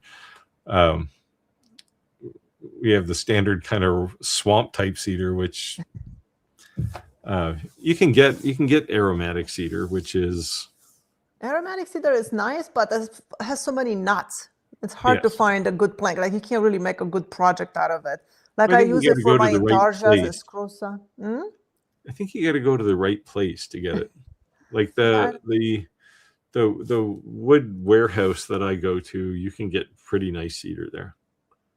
But here we got Western red cedar, a lot of that. Yeah, and also cedar is pretty soft, so I usually like hardwoods just because they finish so much nicer. But I think Alaskan cedar is very nice. It's like a pale yellow. Well, but it does smell, right? So it has like the aromatic cedar, it kind of smells nice. Where the Alaskan cedar has like almost like a smoky smell. So that's because of all those forest fires in Canada blowing over there. I made a cribbage board once, and at the top of it was epoxy with yellow cedar burr. Have you seen? It looks beautiful. Have you ever seen a yellow cedar burr? Let me get one. Jeez, you got everything at your disposal. Yeah, I guess it's too bad Rick wasn't here tonight because he does a lot of flower boxes and birdhouses and things with cedar. It cuts, like if you're cutting it with a laser, it cuts pretty well. CNC, definitely. So this is a yellow cedar burr. Wow, that looks nice. But when you put finish on it, it's really bright yellow. Let me see here.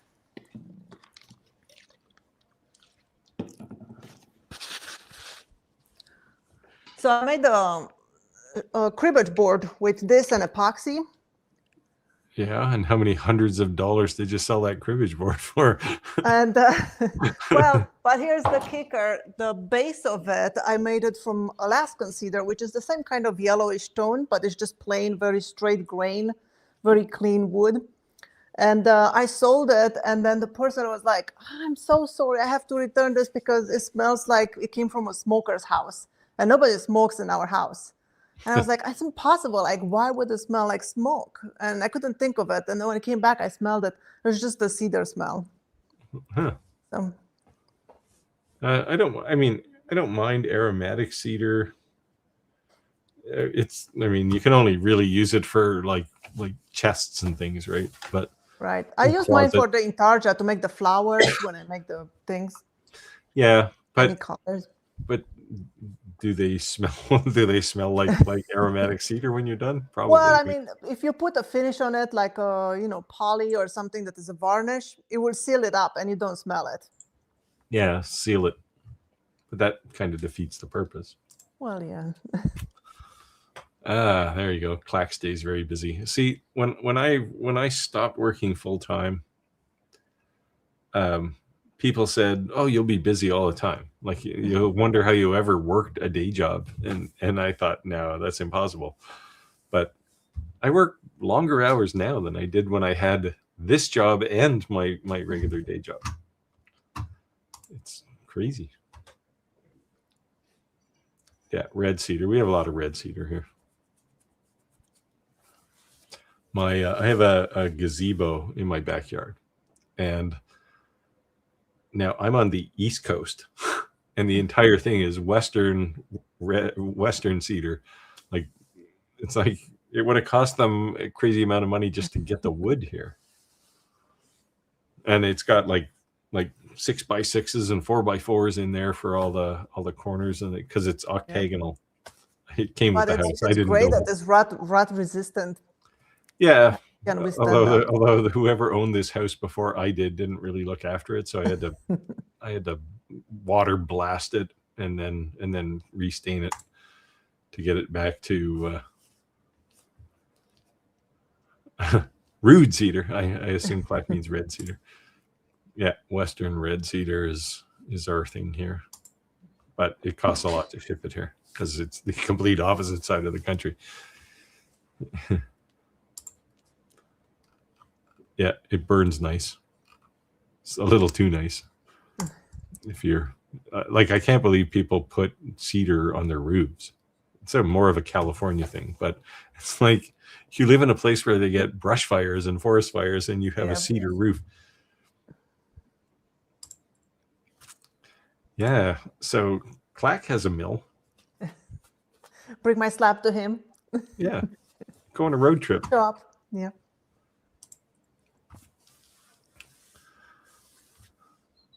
I know what day of the week it is. What day? Yes. So Wednesdays, I know because I wake up in the morning and go, oh, it's stream night. And then I think about, how much can I get done before the stream starts? Chris says, Steve, you need to have a word to your employee. Yeah, that's me. Your workshop behind you. Oh, that one? It's standing there next to the 3D printer. Yeah. So I'm going to change a lot of this stuff. So maybe by next week, we'll see. But yeah, I got to do some reconstruction in my studio. There's a few things that are in the way, and there's still some audio issues here that I want to fix as well. Yeah, he never moved. It's a she. It's not a he. I'm sorry.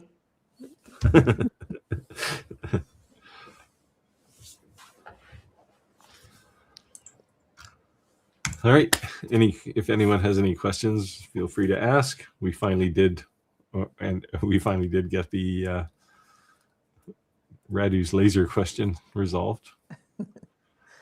I knew I had the right answer. I just didn't know where it was.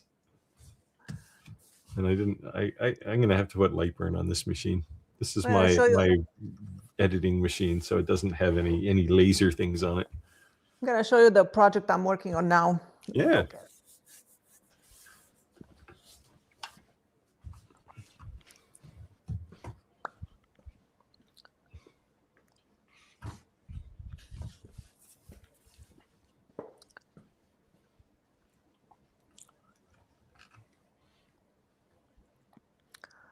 So I've been working on this cross now because of Easter. Oh, nice. So it has tulips. So that's what I would use red cedar for to make tulips or, this kind of project. See, I wish I had talent. This is no talent. I follow the pattern. That's not insignificant. If I can do it, you can do it. Can't see my counter. I don't have it. Oh, that counter? Well, yeah, it's because of the stream. Here. Getting closer? It actually hasn't moved much this week. YouTube I saw Rick posted that he just reached 65,000, 54,000, something like that. Yeah. He put it on Facebook. It's just, it goes in spurts. And like there was a time late in the summer, this past summer, where people were saying, oh, YouTube's really slowing down. And then all of a sudden it went crazy and people were still saying it was slowing down. And then it slowed down for a while and then it took off again. So I don't know whether I'm appealing to the YouTube algorithm or not. It's just, Did you feel that you got like a boost once you get around 75,000? Yeah, I guess. Well, it was before that, but definitely around 75,000. I think you appeal to a different code path in the YouTube algorithm. And then it seems now like regularly videos get, I don't know, 10, 15,000 views that Creality M1, I think, is at pretty close to 120,000. Oh, Now that's it's kind of unique, and there's no one else on YouTube that has that thing yet. So, right. So I kind of cornered the market, but it was just kind of cool to have that one just kind of take off. I have to do another one, actually. I got the shredder now, and I want to do one on making particular colors of filament, because I've been playing. That's what I've been playing around with that a little bit, and it's, if there was a thing to learn, it's mixing color. Making the filament is easy. You put a bunch of crap in the top and you push the start button and you meander it around to the spool and you start winding. But getting the color you want and getting it consistent there's definitely some magic there. Yeah. So I spent actually a bit of time watching. I didn't realize this, but I'm glad it's there on YouTube. There's whole channels of just people taking like red, yellow, and blue acrylic paint along with black and white and mixing particular colors. Yep. And it's like, I want to know that. I took some painting classes earlier in my days, and we were required for the class only to have the white. We didn't have black. They didn't ask for black, but you just have the primary colors in white. You use gesso for the white, and then you just mix your own colors in the class. Yeah. Yeah. And so, but that's basically what making a particular color of filament is too, right? It's just harder because it's not like you can, like paint, you can take 3 little piles of paint and mix them together and you can see immediately whether it's the right color. And if it's not, you can kind of add a little more of something, right? With filament, you kind of have to be right going in because you can't change it once it's going, right? Right. So just waste a lot of it. So yeah, I've spent a measurable amount of time in the last couple of weeks watching paint mixing videos. So they should make a software where you can digitally mix. Well, there are. So the thing is, like, I mean, if it was a computer, computers use RGB, but blue, but green isn't a primary color. So in the filament mixing world, you use red, yellow, and blue, right, along with white. And there's no. I looked for a decent color. Like there are color mixers online for RGB and CMYK and a bunch of other things, but there's not a really good one for RYB. And it's like that. This is what got me into watching these paint mixing videos, because so I've been taking them, trying a little bit and going, yeah, that worked. And I'm building a spreadsheet of colors that work. So and you need to develop a software. You're into something. Nobody has it. Yeah, I'll just build a spreadsheet. But and you have to measure. So the other thing that's critical is the mass of each of the master batch colors, because they are so intense. Like literally, I dropped one little crumb of red in the hopper with a bunch of yellow.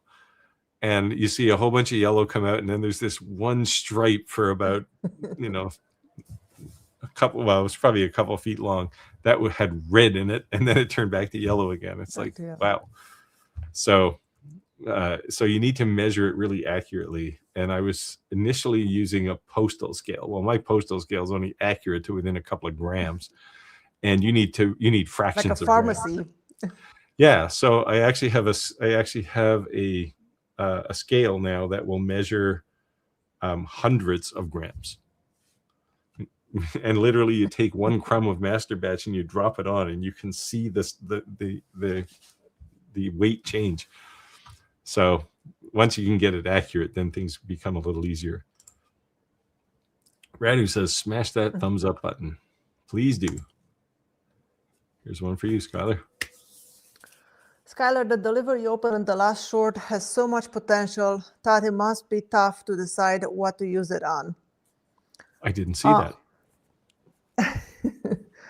It was, I think it's referring to some rosewood burl that I bought. I bought many planks of it. It's beautiful. was very pricey though.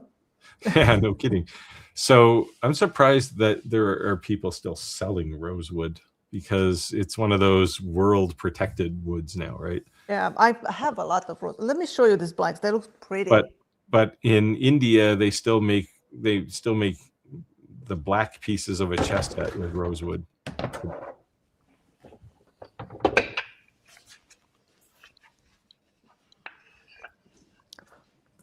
So I just brought a couple of them over to show you.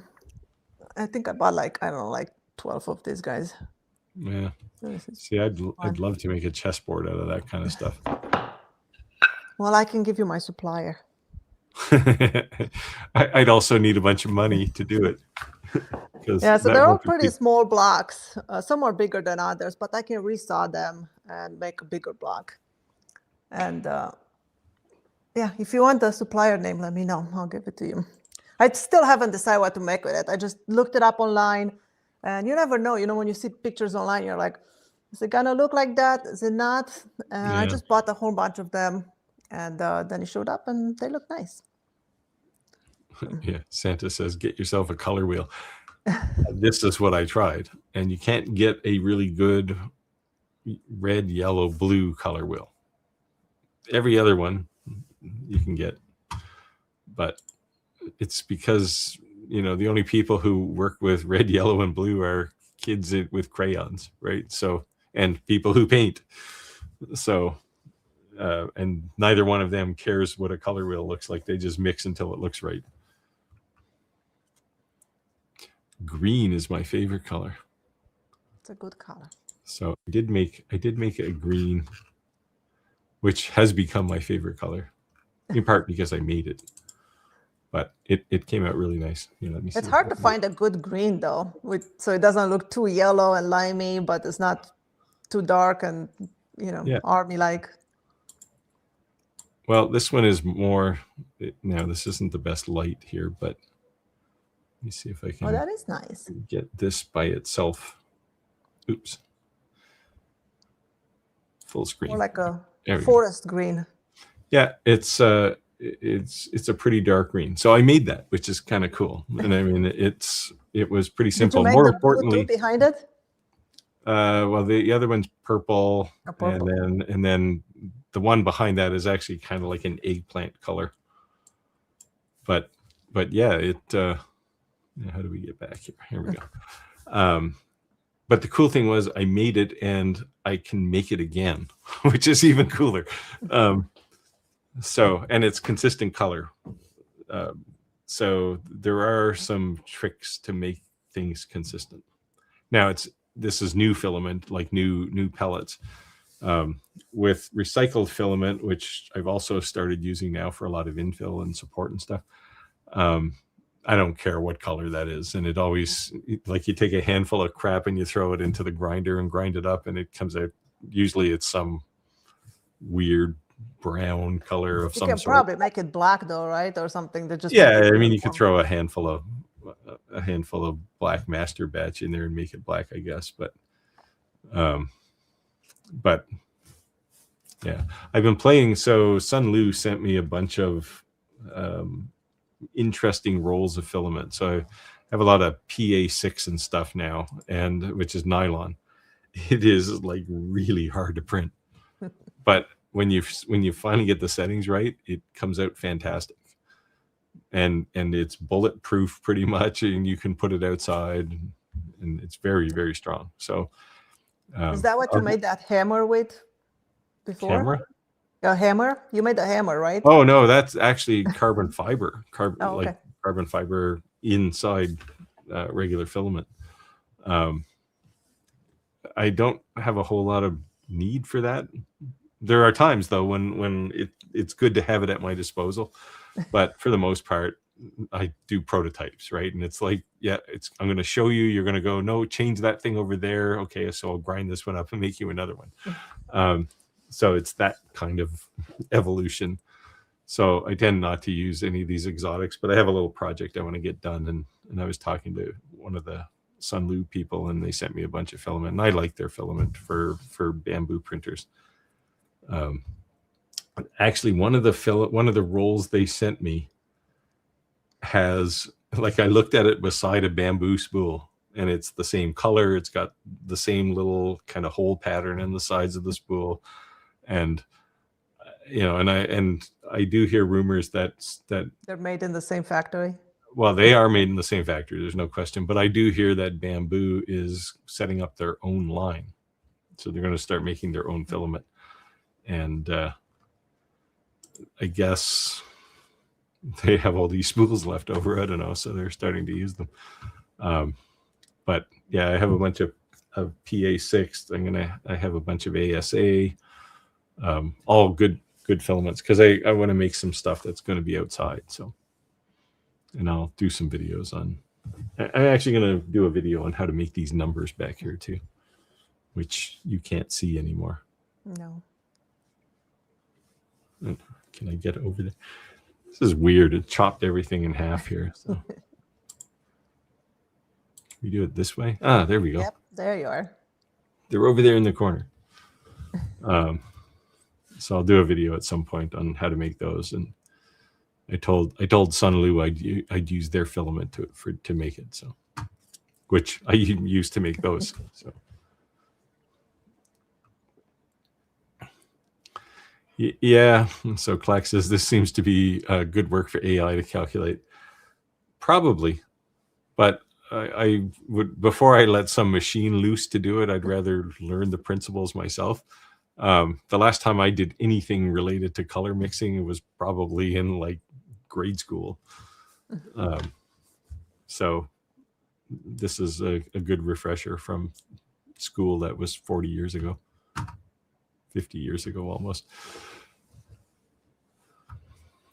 That's why, so Chris says, that's why I think Filament should have the PMS color standard on the bottom. I wish they did, actually. Some of them have Pantone colors on them, but very, very few. It's because I think the colors aren't always consistent with some of the filament makers. Red, we'll be here all week. Please pay your wages on the way out.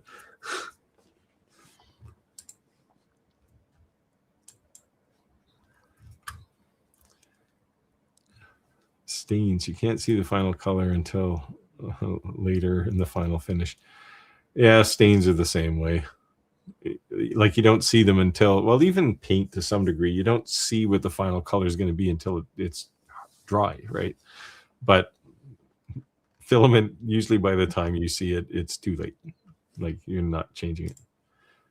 And because this master batch is so intense, like literally one extra grain is enough to set the color off. So you have to be very particular. Jim says, green is my favorite color. It's called money. Our money's not green. Here's one. See, it's brown. I know Canadians get hassled because Americans call our money monopoly money, but we have some of the hardest money in the world to counterfeit. Are they different sizes too, kind of like euros? No. They're all the same size? But they have all kinds of crazy security things in them. Like if you take a red dot laser and you look through this little maple leaf here, you'll see the denomination of the bill if you look through it. Yeah, it's very cool.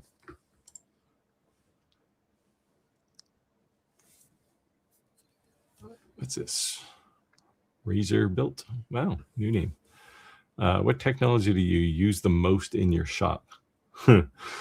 And which one would you not live without? What do you use the most, Scarlett? It's so hard to tell.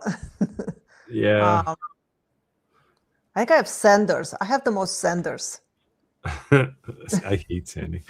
I do too, but I have a lot of sanders. Like, I'm just looking around and I would say the most used piece of technology in my shop is a pencil. Pencil. That's a good one. I use my my CO2 laser a lot for a lot of things. I don't use it so much anymore. But sanders, I can see 7 sanders just now looking around the room, not even counting the ones in the cabinets. And I'm not talking about your orbital sander, just machines. Yeah, I only have my drum sander. Yeah. But yeah, I mean, it's hard to. This is a hard thing to answer because like my 3D printers are going 24/7 most of the time, right? So I don't. Does that count as using them the most? Probably. I mean, I put 300 hours. This H2C that I got 4 months ago has almost 500 hours on it now. Probably has more than 500.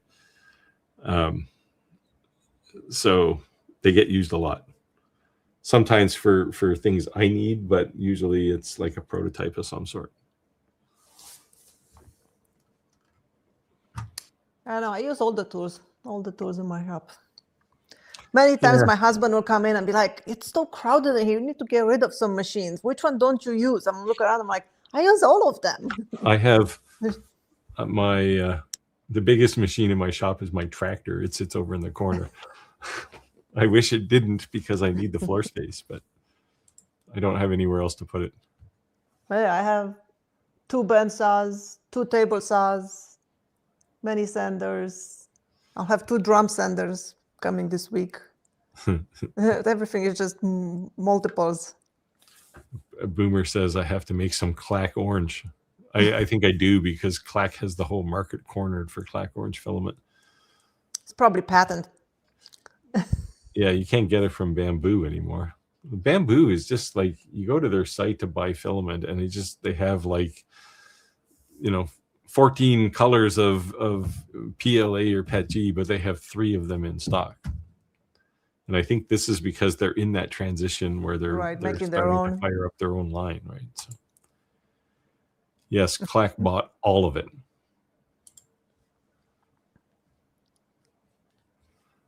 I do have to credit Clack for his little jig that he built for a Rotary. Have you seen it? No. Oh, he built these little bigger spools that fit onto the claws of a Rotary chuck and hold things much better. So good on him, because it actually seems to work. Because chucks are like the worst things to try and hold anything round. I didn't read the rest of the green comment. What green comment?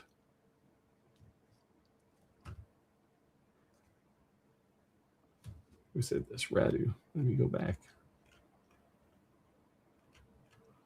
Oh, green is my favorite color. In fact, I like it more than blue and yellow combined. Okay. He's good for two dad jokes a night now. Where were we?